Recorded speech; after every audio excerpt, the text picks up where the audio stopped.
Welcome, everyone, to Working Together to Protect Our Adolescents in Schools from Vaccine-Preventable Diseases. Our focus today is going to be on protecting against all diseases for which adolescents have access to vaccines, including COVID, meningitis, and HPV-related cancers. Adolescents are showing up to our schools with lower vaccine protection than they've had in the past. Routine immunizations remain well below 2019 levels, with our publicly insured adolescents down between 12 to 18% for Tdap, for meningitis, and for HPV vaccines. As for COVID vaccination, only about half of our 12 to 15-year-olds and 60% of our 16 to 17-year-olds received one dose as of mid-September. At the same time, you all know that the highly contagious Delta variant continues to spread, with adolescent hospitalizations increasing significantly, according to CDC. In June through July alone, hospitalizations were 10 times higher amongst unvaccinated adolescents versus those who are fully vaccinated. So, as you can see, vaccination has proven to be highly effective at preventing serious COVID-19 illness in adolescents. So in addition to vaccination, we'll also discuss mitigation strategies for keeping adolescents safe, like social distancing and masking. According to Unity surveys conducted throughout the pandemic, a strong majority of both parents and teens, about 85%, have consistently agreed on the importance of social distancing and mask guidelines to mitigate COVID-19 spread. And there's significant differences, though, amongst parents' levels of agreement on the effectiveness of these strategies. Agreement was highest among parents who are vaccinated, have higher incomes, are Black, and live in cities. Now it is my absolute pleasure to introduce our panelists, who have been deeply involved in the safety of students and have demonstrated tremendous leadership throughout this very long pandemic. We have Dan Domenech, Executive Director of the American Association of School Administrators. Hi, Dan. Viola Garcia, President of the National School Boards Association. Hey, Viola. Lisa Macon Harrison, Board President, National Association of County and City Health Officials. Lisa. And Aaron Parsa, founder of Teen for Vaccines, Unity Teen Advisor, and 9th grade high school student. A warm welcome to Aaron and all of our panelists. So also, we want to hear from you. If you could write your questions and comments throughout the panel in the Q&A area, and we'll also ask you periodically to share your experiences with polling questions. Now it is my absolute great pleasure to introduce our moderator, Dr. Chelsea Clinton, Vice Chair of the Clinton Foundation. Chelsea? Oh, goodness, Judy, thank you so much for that warm welcome. And it's so good to be together with Unity always, especially for this important conversation at the beginning of another school year. I also just want to say how grateful and honored I am to be kind of in this company today. And I admittedly want to give a special hello to Aaron because I do think it's so important that when we're talking about adolescents, we ensure that there are always adolescent voices in the room. And I see, thankfully, the other panelists nodding. So I don't think that they feel as if it's taking anything away from them to just give a special moment of recognition and gratitude to you, Aaron, for being with us. And so, Judy, thank you for inviting us into this conversation, for hosting this conversation, and ensuring as best as possible in these ongoing COVID-19 virtual times that we are able to have a conversation with all of the hundreds of participants who are joining us today. I do want to really underscore what Judy said and to say that I hope that you will send questions for the panelists. We certainly will try to get through as many of your questions as we possibly can. And as you heard from Judy, we will also be kind of posing some of our own questions to all of you. I am not particularly technological savvy, even 18 plus months into the pandemic. And so if there are any kind of fumbles here, I take full responsibility. It's certainly not a comment on Unity's wonderful tech team. It will be all my fault. But really, I know that we have precious time together. So I want to just kind of dive into the meat of the conversation. And to get us started, I do want to pose a question, which hopefully as many of you as possible will be able to help answer, because I think that will really provide a good context kind of for the first area that we really want to focus on, which really are kind of the whole host of mitigation strategies that we know are being put in place every day across middle and high school schools in our country. So we'd ask you to please kind of engage with poll question number 1 and to check all that apply. So are you kind of aware of what's happening in your area? Are you involved possibly in kind of setting school policy or implementing school policy in your area? And if so, what is happening for the middle school and high schools in your area? Mask wearing for unvaccinated students only, mask wearing for all students, are desks placed 3 feet or further apart? Are there COVID-19 vaccination recommendations, COVID-19 vaccination requirements, ventilation requirements, none of the above?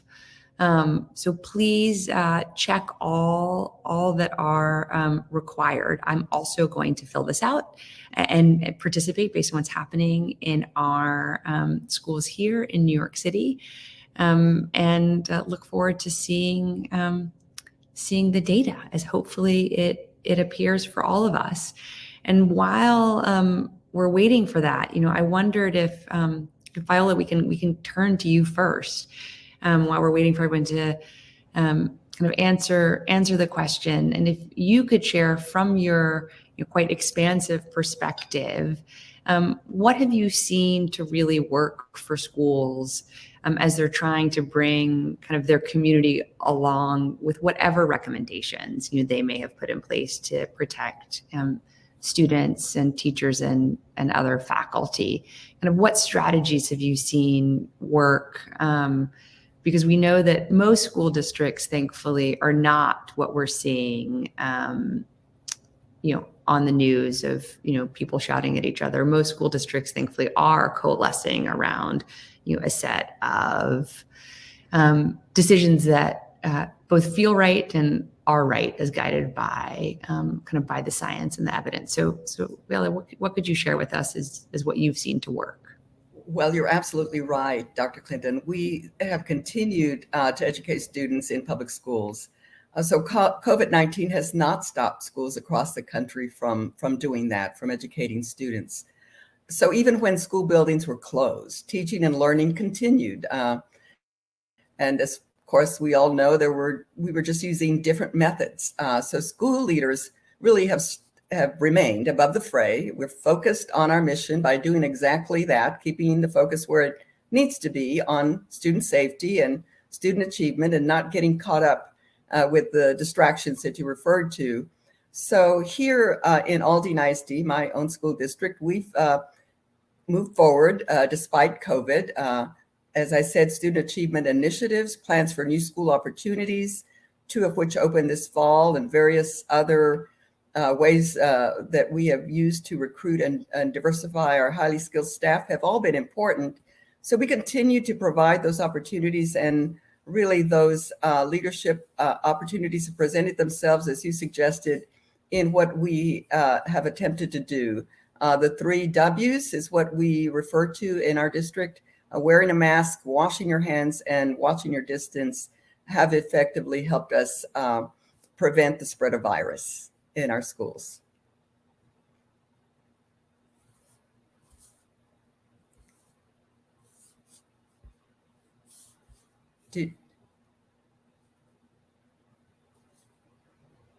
Are we on? Yes, we're on. 1 second. Okay. Hey guys, it looks like we lost Chelsea for a minute, so just hang tight. Okay. Hopefully, the technical problem will resolve itself in a moment. But you should know everybody did respond to the polls. That's been closed. And either Jane or Cash, if you want to publish those poll results, we could take a look at them. And here's Chelsea back on.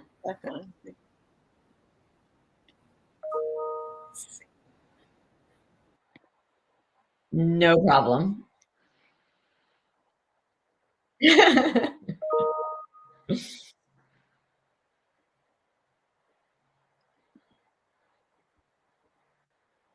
So the poll results are visible there under polls. You can see them under closed. And if you want, I can give a quick recap of them. Yeah. So it seemed like of the responses, the leading one was about mask wearing required for all students. About 30% of respondents selected that. And following that was COVID-19 vaccination recommendations at 26%.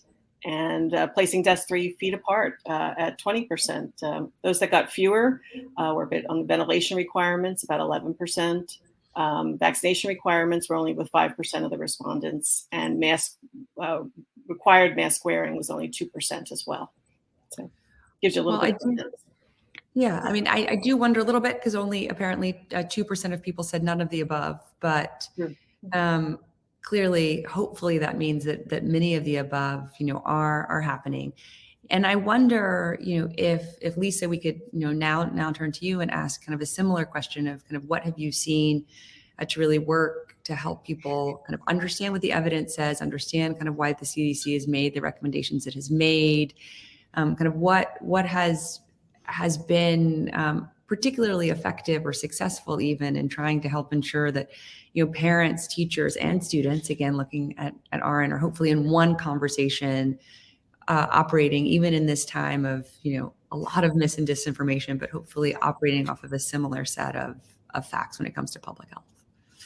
Yes. And yeah, it's so wonderful to be with all of you today to talk about this important topic because, wow, we've heard in the news a lot about schools and health departments working together. I'm going to give you just a quick overview of my own experience in my local health department in 2 counties in rural North Carolina, but also as my role as NACCHO president, tell you a little bit about what our data say to that point across the board. So NACCHO, the National Association of County and City Health Officials, does a profile survey every year with health departments. And that survey this year came back with an overwhelming majority of health departments saying, 98% of them saying they really value and work well together partnering with K through 12 school systems. So we know partnership in public health is essential. That's how we get our work done. We don't do it in a vacuum. We have to do it together. And so I think being able to have those relationships, those trusted relationships over time, whether we're in rural areas or urban areas, making sure that superintendents of schools, school principals, local health department directors, and public health nurses have each other's not just emails and office numbers, but we're to the point now in this part of the pandemic where we are texting each other regularly, making sure we're supplying each other with the most up-to-date information. So the superintendents of schools can tell me what to focus on when I visit their Board of Education meeting. Another one's coming up next Monday. My medical director and I attend as many as we're invited to across the district and are always there and value that relationship. So I think that trusted relationship and just that framework of communication and constant documentation of what's working back and forth is really helpful for school boards and for public health departments to be able to advise from a trusted and local relationship way. We hear so much on national news and we get our news from so many different sources anymore that having a local trusted partner being able to be present in meetings, whether that's virtually or in person, is really critical right now. And I think that that's been a really effective approach for lots of health departments and school districts across the nation. And, Lisa, I think it's also important to note, given how Judy kind of framed the conversation as, yes, about COVID-19 and also about kind of vaccine preventable kind of illnesses and diseases more broadly, that it's not as if kind of local state health authorities just started to show up to school board meetings or just started to talk to school nurses or school administrators.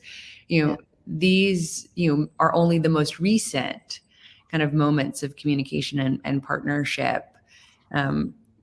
I imagine, for you and your colleagues, given that you've always partnered with schools to try to keep kids and families healthy and safe. Absolutely. We sign annual memorandum of understanding with each school so that they know they have access to our medical director, our information, our research to practice connections that we have in our academic health department to give them the latest and greatest, and that we're here to support them. So that is longstanding. You're exactly right. We've done this for years and years, and just have deepened those relationships and that trust more recently with the frequency of being in touch. And I guess, Dan, it would just be a natural segue now to, turn to you kind of sitting on the other side of that dynamic, but still very much kind of in partnership. How have you seen, different kind of levels of school administration, work effectively with local and state public health and even federal, public health authorities, to try to ensure that schools have the best information to make the best choices to help protect students and the whole community's health, whether we're talking about COVID-19 or maybe even pre-COVID-19, because unfortunately we know that misinformation, disinformation around public health, while certainly got a major kind of lift over the last 18 months, isn't a new phenomenon either. Well, Chelsea, yeah, you're absolutely right. And, we work with all of the superintendents in America. And of course, this has been a very difficult year, primarily because there has been so much chaos in terms of the guidelines, the recommendations, and what to do. And our guidance to all of our superintendents has consistently been to do what is in the best interest of the staff and the students that they serve, and to follow the science. And today, there is no question that the number one mitigating factor is vaccination. If we all got vaccinated, we'd be in a very different situation than what we are today. So vaccination, and first and foremost, what we need to do. And schools throughout the summer and even now into the beginning of the school year have been holding vaccination clinics for their students that are 12 years and older. We are anxiously awaiting the ability to make the vaccine available to our younger students, so that we can get. Me too. As a parent of three. That's right. Kids. You have two children who are in that category, so absolutely that's important. So vaccination is number one, and that's absolutely what we put out there. We want to get all of our kids vaccinated. We want to have all of our staff, teachers in the building vaccinated. That's number one. Then, short of that, masking. We know that our younger children, half of our student population, the elementary students, are not eligible for the vaccine at this point, can't be vaccinated. So masking. So we have a lot of our school districts who have gone the route of requiring masks for all students, even the ones that are vaccinated. So those are the critical things. And then, of course, there are other factors like the spacing, air quality in the schools, very important. We've seen that over the warm months, the summer months when schools were in session, that many teachers brought their kids outside. We used to do that. And that was a treat, when we took the kids outside, the class outside to sit under a tree. Well, now it became an additional factor. So those are the key factors that I think are important. At the same time, though, we track and we provide schools with recommendations in terms of the metrics that they ought to look at. And that we do, as Lisa mentioned, very much in conjunction with the health organizations. And what is the statistic? What's the appropriate number, the percentage of infections in the community or in the school that would require the school then to shut down, or that would allow the school to continue what they're doing? And we've gotten a lot of important guidance from the CDC in that particular factor, how to do it. Right now, one of the major issues affecting schools is quarantining. So what do you do when a student gets sick and infected and you send them home? Well, what happens to that student when that student is home if the district isn't providing remote learning anymore? So there are a lot of factors now that school districts are trying to work their way through. But again, the bottom line here is to do what's in the best interest. And we know today that what's in the best interest is to get everyone vaccinated that is eligible to be vaccinated.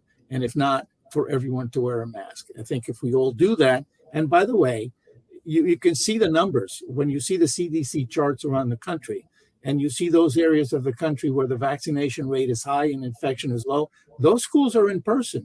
They're back to normal. It's fine. The schools that are not fine are the ones where the vaccination rates are low and infection rates are high. It's as much common sense as you can make out of it.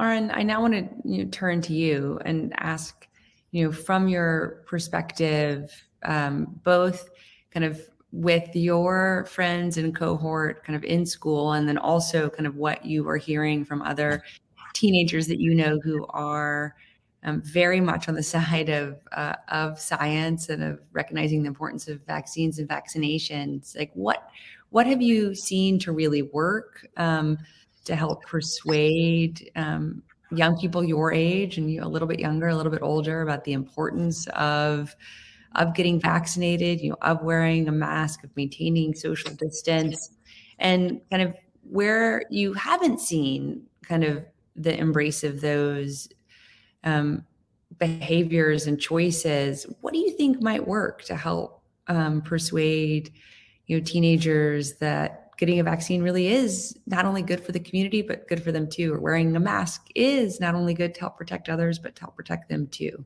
So just so curious, kind of what from your perspective you think those of us that are a little bit or a lot older should know. Yeah, so thank you, Dr. Clinton. First off, it's a true honor to be here today. So I think what older people need to know is that we teens want to be heard and be a part of the conversation. Teens will embrace strategies like getting vaccinated and wearing a mask when they are involved in the decision making. So here are some very concrete ways to engage and support us teens. Firstly, in schools and communities, creating spaces for us teens to talk to teachers, nurses, and doctors can go a really long way. And in these spaces, asking us teens on how safe we are feeling, answering our questions about vaccines and masks, and most importantly, I think brainstorming solutions with us teens for keeping us all safe from COVID can really help. Because when teens are part of the decision making, they will not only embrace the decisions, but will go out there and educate their own peers. And another very important thing for adults to know is that teens really listen to each other. So allowing students to use after-school club settings where students can organize team panels, share best practices like getting vaccinated and wearing masks to protect others can really help. I said this a lot, but I'll say it again. Peer-to-peer education can truly work wonders in this regard. And finally, we teens do really well when our parents are supporting and cheering for us. So parents taking their teens to a doctor when they have questions, getting teens involved in the decision-making, supporting and celebrating getting vaccinated, telling their teen that they are really proud of them for wearing a mask and caring for others are ways parents can be very supportive. So in a nutshell, I guess asking us teens what we are thinking, how we are feeling, what are our ideas for ending the pandemic, and celebrating our contributions are some of the most effective ways to engage teens in the fight for crushing COVID. And I feel like all adults should know this, really. Well, thank you so much, Aaron, both for the substance of what you shared and for sharing your very clear passion about this work. And at least your fellow panelists were all nodding along. And so I do want to ask, Viola and Lisa especially, what do you think schools, even in these kind of ongoing COVID times where we have to be particularly careful and cautious, but what do you think schools could be doing to ensure that activities are safe for kids, including the activity of talking about COVID-19 mitigation measures, engaging in the peer-to-peer questioning, and hopefully science-based answering and education kind of through those conversations with their friends and their classmates. Just it would be so, I think, curious, as I imagine many of those who would be joining us would be as well, Viola and Lisa, like how would you recommend schools create safe environments for kids to engage kind of in activities in these COVID-19 times, including especially the activity of talking about and engaging kind of on questions about COVID-19, the COVID-19 vaccines and vaccinations more broadly. So maybe Viola and then Lisa. Okay, thank you. Thank you. I just want to applaud the panelists and Aaron in particular. I think it's important. One of the things that he mentioned is that we should listen to the teens. But I think in response to your question, more broadly, I think that we should be listening to the community. And the school board members around the country are talking and have been talking with health experts like Lisa, studying state and local cases and vaccination rates, as has already been suggested, and then talking to community members about the safest way to have the students come back or to be back in school and remain there safely. And so numerous things occur. But I think one of the things that we've learned is that the collaborative efforts have really increased where school districts previously talked with health experts about routine vaccinations has been discussed. We really have expanded those opportunities. We continue to share our message with the community. We offer in our district free COVID testing for students and staff Monday through Friday, which allows us to quickly identify the COVID status of our employees, but also of our students, and to isolate them when they test positive. We're also working with community partners, as I said, to educate our community and ensure the success that we have in attempting to make these tests and vaccines accessible to people in the community. We've had community events at our high schools to provide access to vaccines for eligible students and their families and staff members. Our district director of health services works with each campus in our district, and many of the districts are very similar in the work that they do, so that each campus nurse ensures that students' families understand the importance of not only the annual childhood immunizations, but that there is an expectation that those vaccinations, of the routine vaccinations, are still applicable, and that parents need to be aware that students could be excluded from full attendance until fully compliant. And so we've encouraged over the years, and particularly this year, for families to see that their school-age children have all of their state-required vaccines to avoid disruption of face-to-face learning. And I think in our case, the collaborative effort that our health staff, our nurses, have employed in communicating with parents regarding the students' immunization status, families who do not have insurance, and we have a good number of those in our district, are familiarized with or are informed about opportunities to provide. We provide a list of local clinics that we've partnered with that provide services based on the financial status of students. And so the collaborative effort that we've had in public schools over many years with various partners, health partners in particular, has really expanded. And we have attempted in most of our communities to expand that to not only focus on immunizations, but to have clinics and workshops and meetings in the community to expand opportunities for parents, but also to answer their questions and answer questions that students and staff may have, so that we're responsive to the concerns that they have. And so the effort continues, and we certainly continue to collaborate as much as possible with all of the various partners to ensure that the local decisions that we're making are in fact the require, in concert with the community expectations and the health expectations that are out there. And Lisa?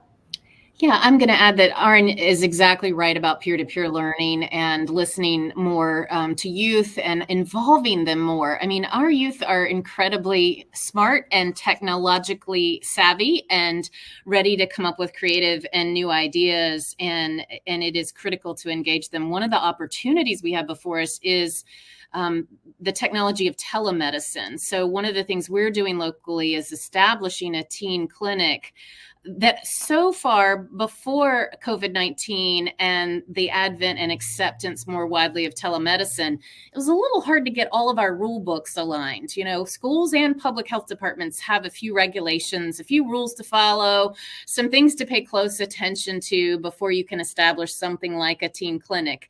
And now that telemedicine is more prevalent and more accepted, and we're able to do more creative things with technology, I'm looking forward to what we can do together on that front. I have a 13-year-old, and I often depend on her to help instruct me on a few things that she would have opinions about or know how to do a little better than I would on the technology front. And so, you know, they can build avatars that are wearing masks, and they can send messages out in more creative ways than we adults can about the layered approaches of mitigation that we've all been saying over time in less exciting ways.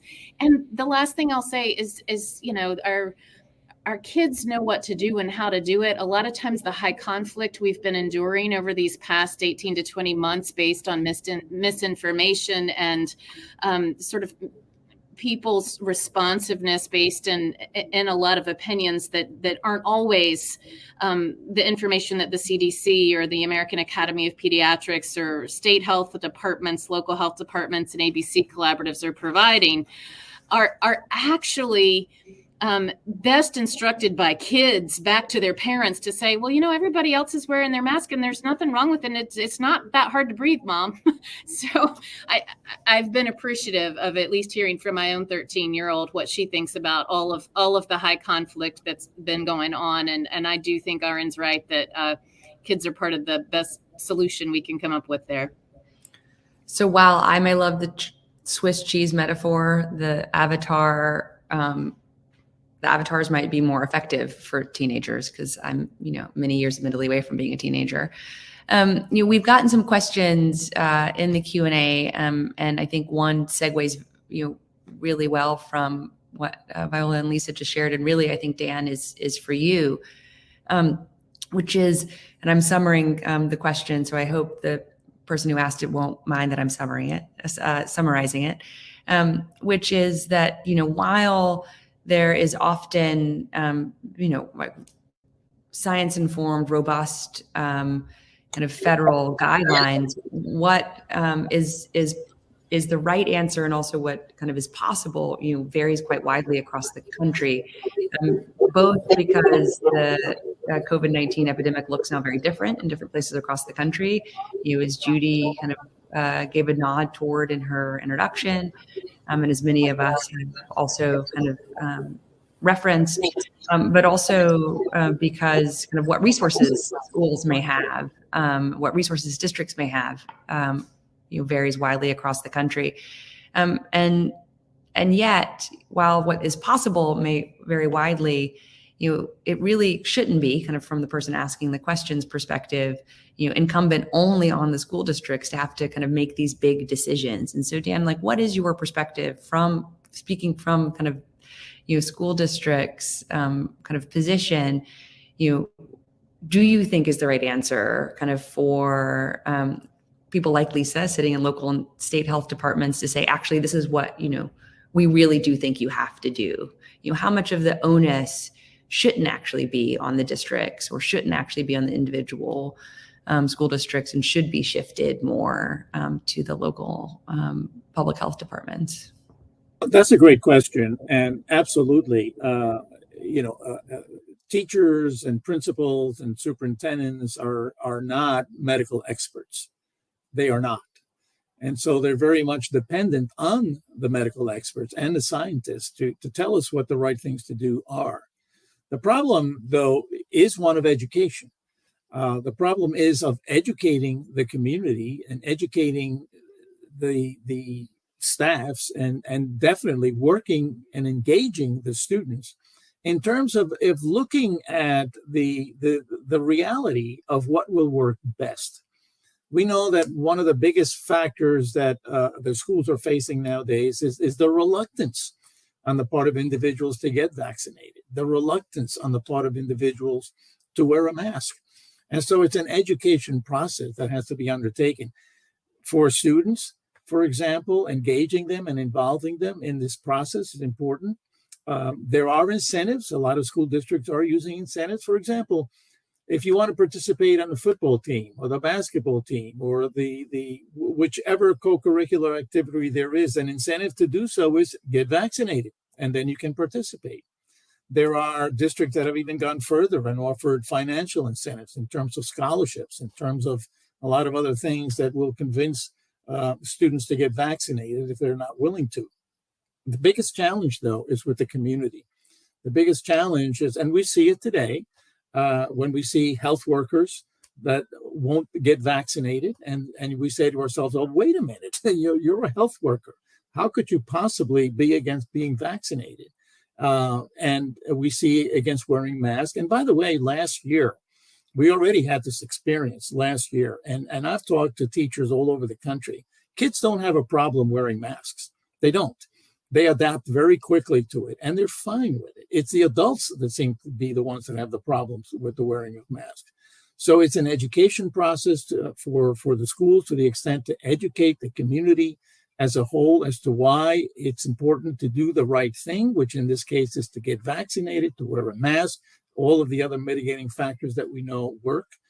And then within the schools, to Aaron's point of view, engage the students, make them feel that they're part of the process.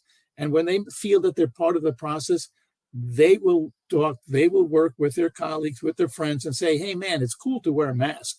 Let's do that, because it protects all of us. So it is a project that involves all of us. And when we do that, when we engage together, I think it works.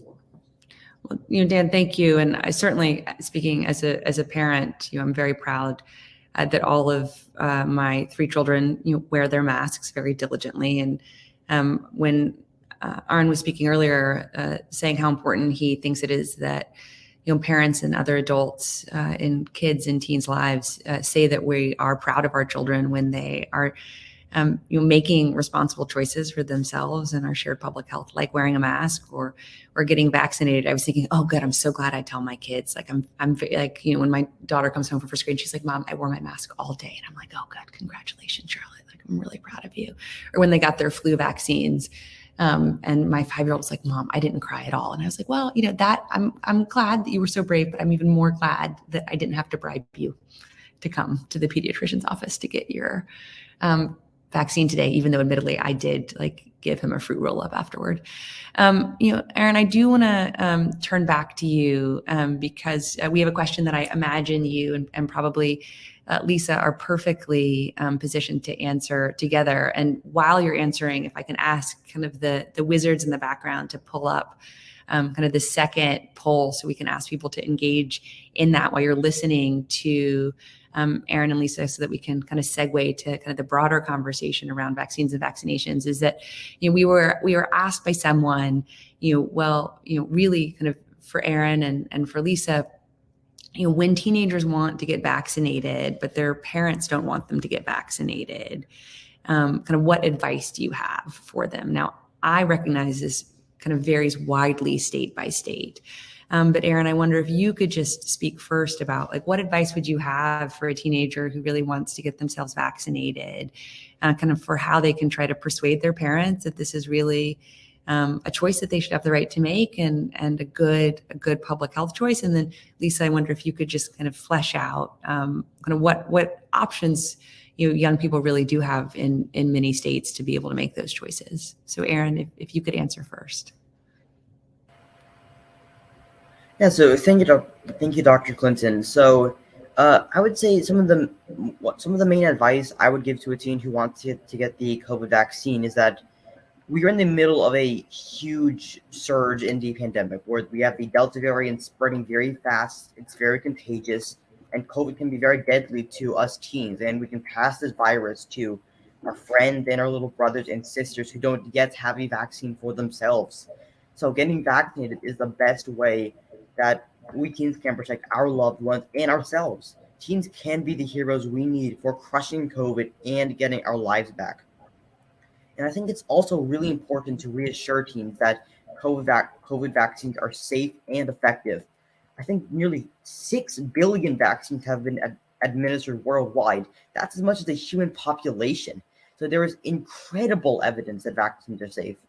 And finally, if I may add, personal stories are simply incredibly powerful motivators. So these messages to teens must come from other teens who are vaccinated, are masking up, and are looking forward to getting their lives back once we all crush COVID. Ultimately, hearing from your own vaccinated peers can be extremely effective for us teens. And I think this goes back to my previous point that peer-to-peer education is something that's very powerful, and that I don't think that can be stated more. Lisa? Yeah, thanks. Well, interestingly, there's something called minor consent laws that exist across the United States of America, and different states treat minor consent differently. So there are rules in place to allow minors to be able to say to a healthcare provider, if it's sort of a low risk intervention like a vaccination, that they're interested in having that. And I think there's new work because of COVID-19 respecting some emerging autonomy and sort of advancing public health initiatives because of the pandemic, as Aaron was saying, in the middle of a Delta surge, when we want to make sure we are saving life and life years and quality of life for all ages. There are some difficult decisions states are going to have to make to be able to keep people safe. And there's this cascading approach that there was an article actually printed in the Journal of American Medical Association back in July from some scientists who had done some clear work about different age groups and when people might be given the opportunity for minor consent. And they recommended that states think about, those under age 12 certainly need to have parental consent on vaccination or any intervention for their health. Kids between 12 and 14 are sort of in that age group where they're able to make some better decisions and understand risk and benefit for those decisions, but still need parental guidance there.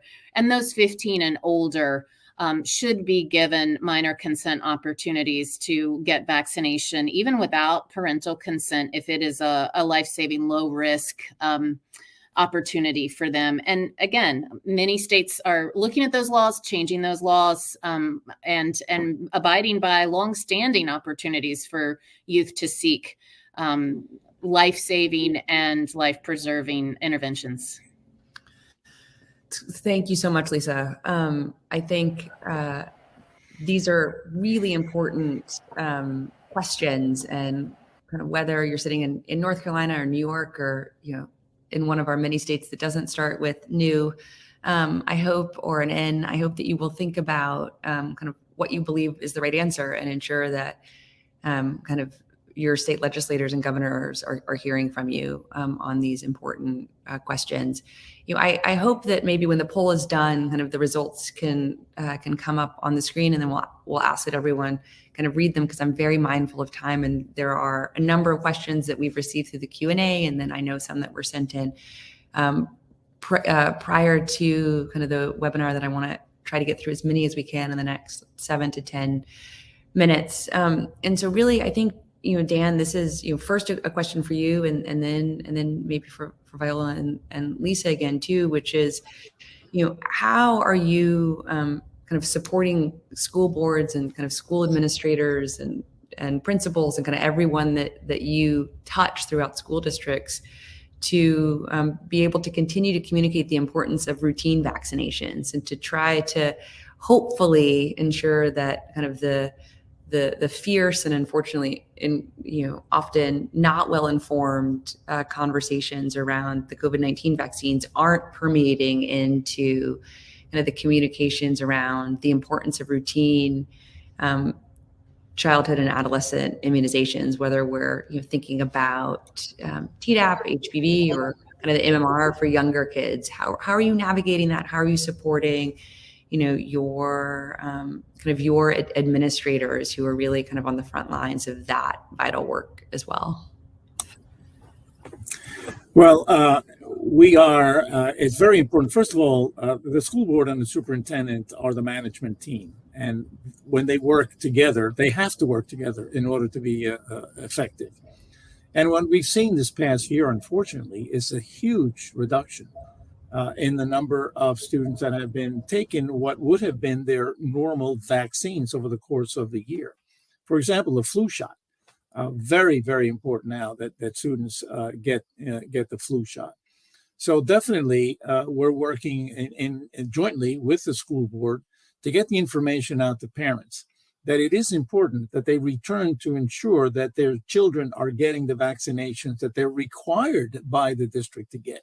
It's been very difficult for the district to implement basically those requirements and ensure that the students are getting it because all the things that are going on. Last year, for example, so many students were home on virtual and learning. Very few of them were in person in school, so it was very difficult to do that. So with this year, it's important that we get back to getting the kids back on track to ensure that they're going to the doctor and getting the vaccinations that they need. But according to the CDC, over 11.5 million required vaccines were administered last year to our students. So there's a lot of catch up that has to take place this year. The COVID vaccine available for sure, but then all of these other vaccines that are so important. And it is by working together. Again, it's an education process with the parents to make sure that they understand that this is important for the health of their children, so that if we can work together and again, getting our scientists, getting our health people to say why it's important. I know a lot of districts that are getting doctors into the school to talk to the parents and say, hey, it's important for you to continue to do this. It's not just the COVID vaccine. It's all of these things that we have to be careful. So we're working together to make a difference. It's very critical. I think, Dan, like looking even at the poll results, I'm surprised, candidly, even as someone who pays a lot of attention to kind of all of these topics that we're discussing today, that there either aren't or there isn't an awareness of kind of more efforts to ensure that the catch-up, Dan, that you pointed out we desperately need for our children, our adolescents, and our public health isn't being more prioritized. And I wonder, again, just very briefly, because there's a couple other questions I want to get through, but Viola and Lisa, if you could share some thoughts on, is it that we aren't prioritizing it, or is it just that there's not really an awareness, or is this also a question it's impossible to answer at a national level because it's so highly localized? So maybe Viola and then Lisa. It's a combination of factors, actually, and I think that part of what we're attempting to do is to, as Dan said earlier, educate, and Lisa also indicated work on the collaborative work that we do with health service providers. But a new CDC report released this month found that vaccination rates among children and adolescents in 10 cities had substantially declined since 2019. This is just routine vaccinations. The National Foundation for Infectious Diseases reports that while the health of all communities is at risk due to declining vaccination rates, some areas are at greater risk, including communities of color, immigrant populations, those who live in crowded inner cities, like in our area in Houston, and families without access to a car to get to a vaccination clinic. So vaccines are important. Routine vaccinations are important because they provide this powerful protection, as you indicated earlier, against 16 serious diseases throughout a child's lifetime. And so we continue to work with the medical professionals in our community, particularly to assist those students, teachers, staff, and the vulnerable members of our communities. And thankfully, we're just so glad that so many children, many of us as adults, are no longer at significant risk for diseases that once killed thousands of people each year. We need to recall this, that illnesses like you've mentioned before, polio, measles, whooping cough, these used to be prevalent, but the widespread childhood vaccinations have really made a difference. And so we need to continue with a similar message about childhood vaccinations, but also about COVID, and leading medical experts will help us keep a sharp eye on that, and so that we can alleviate this issue, and that childhood vaccinations and the lack of those this past year when students were not in school, and various issues caused them from getting those, so that we can reverse that progress that we've made, because we've made a great deal of progress. We do not want those diseases to return. So we're learning how struggling students and communities in particular need to be assisted. And the last thing that we need is to add COVID-19 to that list that would continue to harm our communities and community members. And Lisa, any brief thoughts?